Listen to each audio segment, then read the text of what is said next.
Hey everyone, thanks for joining us on this edition of Escaping Rock Bottom. I'm down here in Orange County, Huntington Beach.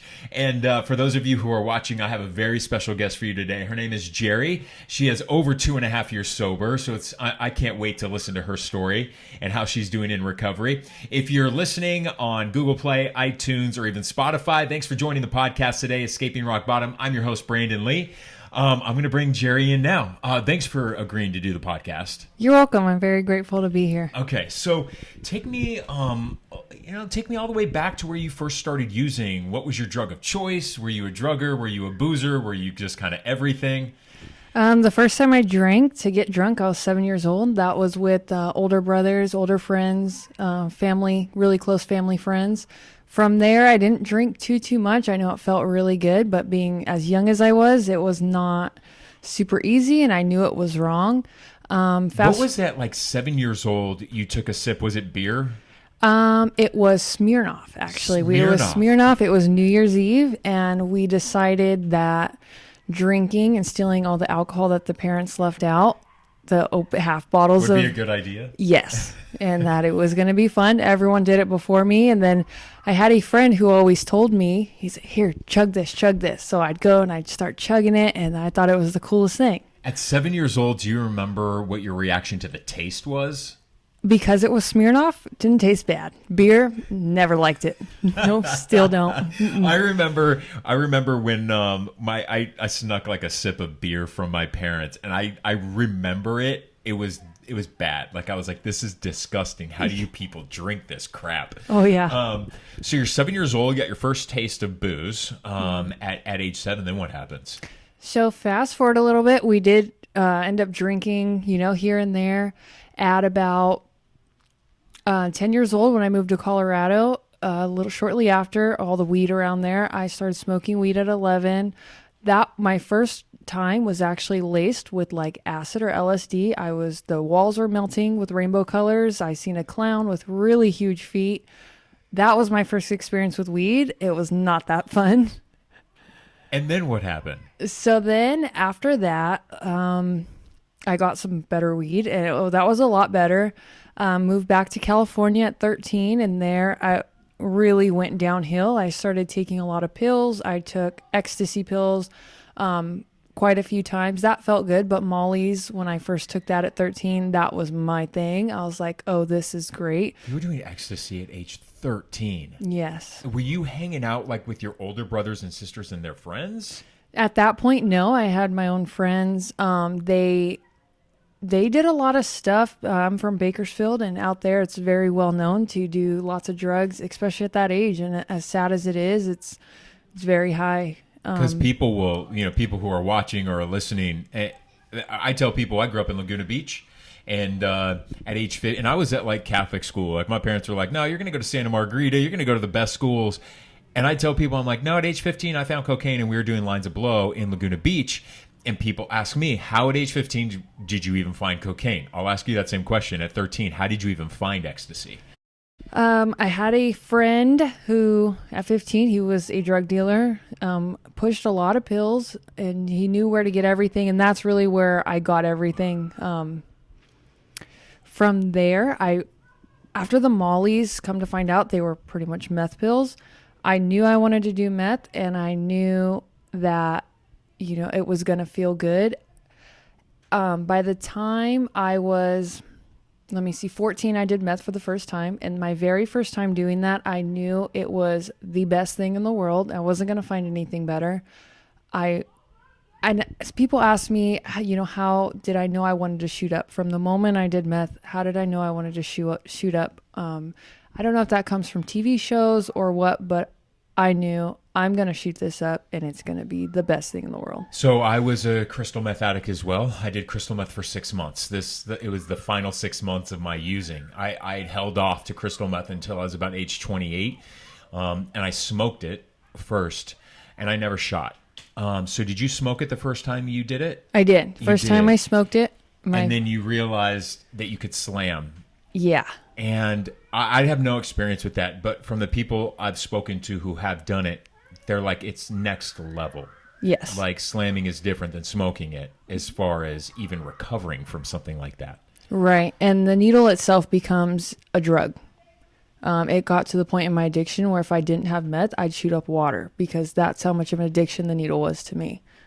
It was bad. I'd shoot up some ADHD pills that you couldn't even shoot up. You wouldn't get high. I still would do it just because it was something, and it was the action of actually doing it. Looking back, I can, people ask me another question that I still get. I'm going on a decade of sobriety, and one of the questions I get is like, why? Like my parents never drank. I have never seen my parents drunk. They definitely didn't do drugs. And people ask me, like, how on earth did you, of all people, then turn to cocaine? And I needed to find that answer. I needed to find that out because I didn't have an answer for that for so long. And what I realized through like intensive therapy was, no, I suffered a lot of trauma as a child. I was molested, and I was molested repeatedly by my piano teacher and by my youth soccer coach. And my mom was very verbally and physically abusive to me. And it was those traumas that untreated that I just felt so gross in my own body that I built up this fortress. And the moment I found an escape to not feel reality, I was addicted to that escape. So, I ask you, like, did you suffer like childhood traumas? Like, did you ever have a trauma that really made you want to escape? Not that I remember. So as far as I know from my childhood, it's a little bit 7 drinking. From that, I don't remember anything till about age 10. Every once in a while, people tell me stories, my brothers, whatever. Then I can trigger a little bit of memory. But as far as my memory goes, it is very blocked off, and doing intensive therapy as well. They tried to put me through EMDR. It never worked. One of my therapists had said you possibly have been exposed to that severe of trauma that your brain has completely blocked out your childhood. So from that, I don't know a whole lot from my childhood. I know I did have a really good life. I had, my parents as well don't do drugs. My mom can drink half a cup of wine and put it down and be good. My dad can have a beer at dinner and that's it. Once I, so at 15, they did know I was an addict. That's when I went to treatment for the first time. After that, they could not have any alcohol in the house once I was around at all. They could put it down. They could, say no. What was it like going to treatment at age 15? It was because clearly fun. you're how old are you now? I'm 22. You're 22 and you have 2 years sober. So there had to be a time period where you went into treatment at 15. Clearly you didn't stay sober. So what was that experience like?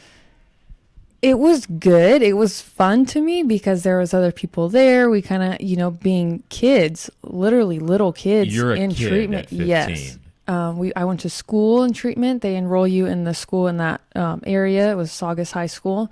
Saugus High School. It was fun though. I did get to learn. We got brought to AA meetings and that was cool. I got to learn a little bit.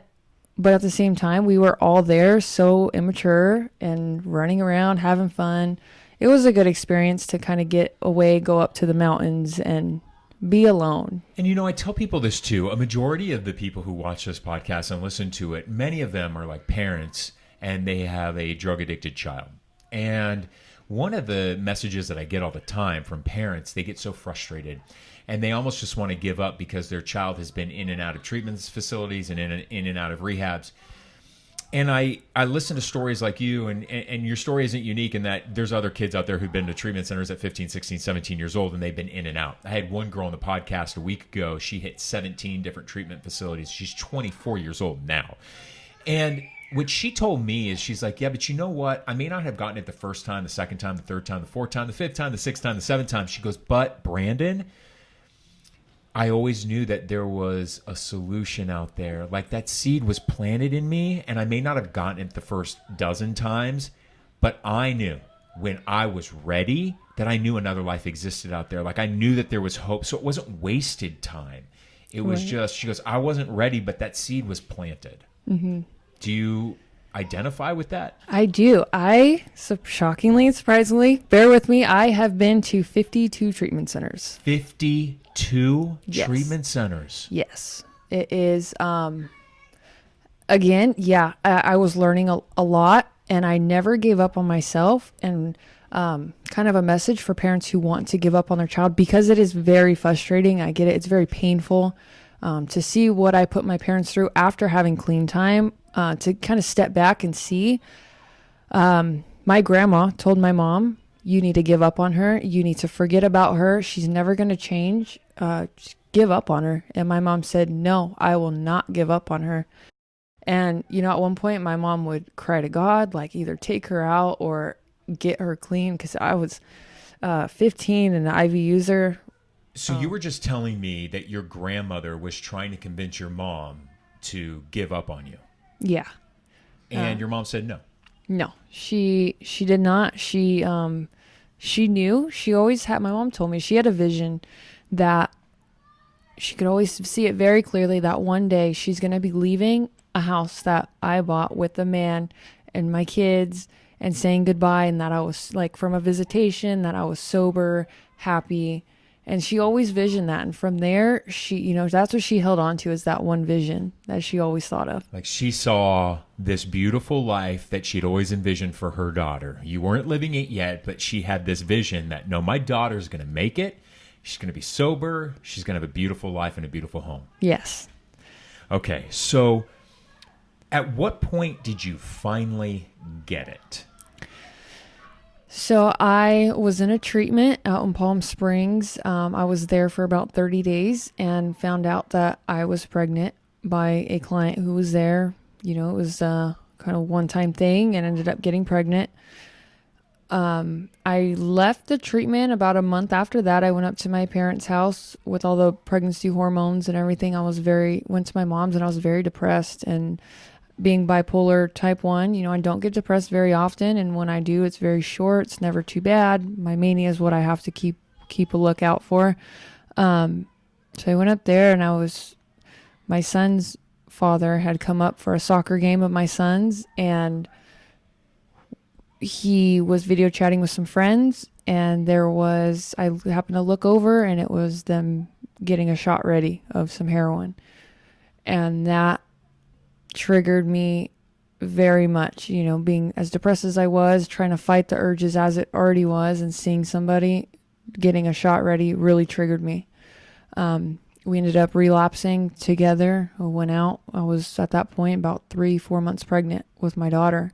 After being pregnant with my son and being completely sober, and always sort of judging people who were getting loaded with a baby inside of them. I was like, how could you do that? I couldn't comprehend, because I had gotten sober the first time. It must be not that hard, until I walked through it in my own shoes, and I realized, wow, like this is how sick I am. I can't stop. I'm pregnant with a baby inside of me that, it's an innocent baby. I'm getting loaded with me, and it broke me as a mother. It was probably one of the most shameful things I had ever done. On top of already taking off on my son, giving him to family just so I can go get high. I was getting high for about a week, give or take 5-6 days. And I knew, man, this is it. Like, I'm done. I'm over it. I called one of my friends who helped me get into treatment. I had flown out to Indiana. So flew back to California and entered detox. And, right away, I kind of knew, like, I need to be sober right now. I need to do this for this baby at the most, at this point, with my son being with family and having to move to his other grandma's house who doesn't work. My parents work full time, 10, 12 hours a day still. So it wasn't fair for them to have my son if he was able to stay at another grandma's that he's very close to, and stay at home. So I knew at this point, because they didn't have the same father, my baby was not going to be able to go over there. Wasn't going to be able to go to my mom's. Either CPS is taking this baby or I'm going to make it. I went through detox. I did about 2 weeks of detox. I went to an RTC program, did 3 months there, and they were asking me, you need to leave or find somewhere to go because, you're getting more pregnant and we have stairs. You're too much of a liability. At that point, I called another treatment center, which I do currently work at, and they took me right in. They kept me until I was 38 weeks pregnant. They took care of me. They always took me out to lunch with them. They, every need I needed, they met. I'm very grateful for that. And once I left there, I went to a year-long faith-based program where I did not want to go. Not right away. I was not happy about it. I was like, man, it was a very indigent program. You don't have a phone for a whole year. You don't get to smoke cigarettes, vape. You don't, nothing. You know, they test you for nicotine. What was that like? It was rough. I snuck in my phone. Had you already given birth? I gave birth a week after I had been there. So there you can have your baby. It is an amazing, amazing program. I was just very selfish and I wanted to keep my phone. I wanted to, because it was something that was going to actually be good for you, right? You know, in a very strict environment, and it's exactly what you needed. It was, yes, exactly what I needed at that point. When I went in, I had about 6 months sober. It was pretty easy sailing. My first 6 months, even my first year, when I had gone there, I had snuck my phone in because I was still kind of a rebel. Wanted to keep my phone, and I called the program that dropped me off there, and I said, come pick me up. I am done with this place. They're not letting me have my phone or anything. And they said, no, you need to stay there. That is what's best for you. While I was there, because it is a faith-based program, I've never had a problem believing in God, but there it really taught me how to establish a strong relationship with God. And that is what's kept me sober. Thank you for saying that. I love that message, because I was just having that conversation with somebody the other day, and I didn't have a relationship with God when I was out using, and if anything, I was like the Antichrist. And so over time, when I first got into the program, like I really struggled with the God concept. But now today, and I tell people this all the time, I can do, like I just told you, I went to Coachella a couple weeks ago, or in April, and I tell people I can do anything that I want to do under this one condition. And it's not, am I going to meetings all the time? It's not anything. The one thing that is keeping me sober, the only thing that keeps me from doing meth again, is my connection to my higher power. It is my connection to my higher power. If it is strong, I will not harm myself. Because if I'm in a good place, in a good spiritual connection with God and my higher power, then if I have that good connection, I'm not going to harm my body. I'm not going to do anything bad to myself. So I always tell my sponsees, listen, your spiritual connection to your higher power is going to be the most important thing that's going to keep you sober down the road. Yes, definitely. By far, that is definitely what got me sober. It's going to keep me sober, like you said, not meetings every day.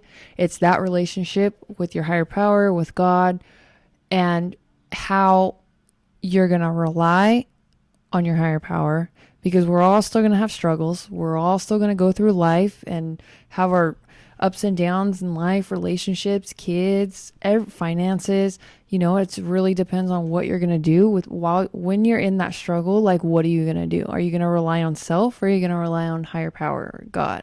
Right. So you have 2 years sober now. And how are your kids doing? They're doing good.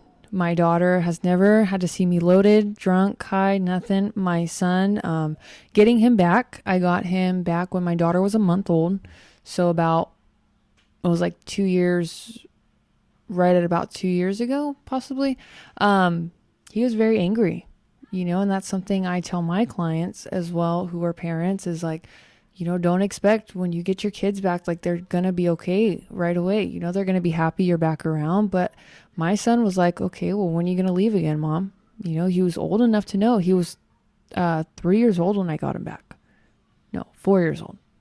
And it's like still at that young age when people tell you, oh, they're not going to remember, you have to prepare yourself that they might. But sticking around, being a mother, building that trust back and showing them like, I'm sorry for my mistakes, but I'm getting better and I'm doing the best I can. Eventually forgiveness sets in. And, now he's the sweetest little boy. He's a little crazy, but he is so sweet, and he loves me and he tells me that all the time. And he'll still bring it up. Mom, do you remember that time you were in jail? I'm like, yeah, what about it? I don't want to talk about it. But you know what? But maybe that's just that little reminder on that day of your son saying, remember jail? And that you don't want to talk about it because it's not the most pleasurable experience of your life. But maybe that's just a message from your higher power saying like, hey, remember me? You have a responsibility. Like, I'm your son. And maybe that's just a little reminder of taking you back to where you were. Yeah, definitely. And and today I get to be there for my son whose father is, getting loaded. He's not around, and he's honestly never really been around. He pops in and out once in a while, and it hurts him, but I get to be there to explain why. I get to explain, at a 6-year-old level, kind of what's going on in that. You remember, mommy was sick and your dad is sick, and, he needs to get better. And it's very sad, but, at least I can be here for him still. Where do you see, because you're still so young, I got sober at 28, and I used to tell people, man, I got sober young, but I'm like interviewing now, like meeting, these young women, especially that are sober at 22 and 23 with like this crazy story already in their lives. When you look at your future, what do you see? Oh man, I see more kids. Definitely. I want about 5 kids, me and my boyfriend. I see us owning a house, being married, my kids growing up and being very well behaved, and I pray they don't ever have to go through what I went through. So I'm in college now to get my KDAC, so I definitely see me That's amazing. Congratulations, by the way. And for Thank people you. who don't know what KDAC is, essentially it's going to be a drug abuse counselor Yes. and to help other people out there. Yes, it's definitely what I love to do. I work in treatment now, so I get that hands-on experience. I can't wait to finally finish and get clients and be able to really help them. I see, that's really all I see for now. My life is already amazing and more than I would have ever thought 2 years ago, even at 6 months sober. Hey, in 2 years from now, you're going to have all this stuff. It is literally mind-blowing. It is mind-blowing. And I tell people all the time, it does not take long for the miracles to show up. Yeah. It just doesn't, but you just have to take that first step and be willing to surrender. And the moment we fully surrender and we do what's asked of us, the miracles just come, and I tell my sponsees too, we cause a lot of wreckage. We cause a lot of wreckage in people's lives. But the most important thing right now is to saving your own life. And I tell people, so as long as you just focus on you, take care of you, and believe it or not, people around you will start to love you again. Yes. So as long as you, don't worry about trying to repair every friggin' relationship at the beginning, right? Because sometimes I get these newly sober addicts, and they're like, I need to go make amends to this person. Like, I was terrible to my mom. I was terrible to them. And I was like, no. Just get you better. By getting you better, that's all they want. Yep. That's all they want is to see you doing better, not to just fill them with words being like, I'm so sorry what I did. Mm-hmm. Yeah, it got to the point where my mom, I'd call her, Mom, I'm in treatment, hoping she'd be like, oh, that's so great. She's like, okay, well, when are you going to leave again? Because that was the pattern. She was so hurt, and I'm glad that's over. Yeah. Our relationship is today, it's amazing. We don't live together anymore, which is what's best for me. Then that's good to recognize. When I live with my mom, I'm a complete child. So it's been good. And mom is probably happy that, that you can go out there and support yourself now and be independent rather than codependent. Right. Oh, yeah. I think that's important too. Listen, we're about to wrap up. Your story is so powerful. I could sit here and talk to you for hours, right? It's incredible. I'm happy you're sober, and I'm happy that your kids, who I was able to meet, I seem to be doing just amazing and fine and healthy. Yes. What's the last piece of advice that you would give to a young girl out there, a young woman who is struggling to find her way? I would tell her that, there is hope. Being a very young addict myself, and I felt the struggle to me was, I'm so young, but I'm so done. What's going to happen when I get time clean? And then I ruin it all because that's what I'm known for. It doesn't have to be like that. As long as you stick to your program and you rely on your higher power, like you said, everything falls into place in a very, very short time. And once things start falling into place, that's where you're going to start feeling more hope. Okay. And then I know I said lastly, now I have one more thing. What's your message to, because you have a really powerful stance on this, at least from your own life experience. What do you say to the parent who's watching or listening right now who is dealing with a child that continues to relapse and they don't know what to do? Pray for them. First and foremost, you need to pray for them. Never give up on them. That doesn't mean to enable them, but it means to give them the tough love by letting them know that you love them unconditionally and that you will be there for them once, they get sober. But I think you're just like a living example of it takes different people, different amount of times to get the message. Yeah. Some people get it on day one. I've never relapsed. It's never been part of my story.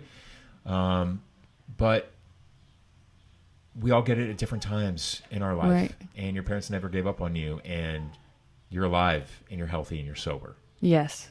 So let's see. I think advice I would give to a parent struggling with an addicted child is to not give up on them.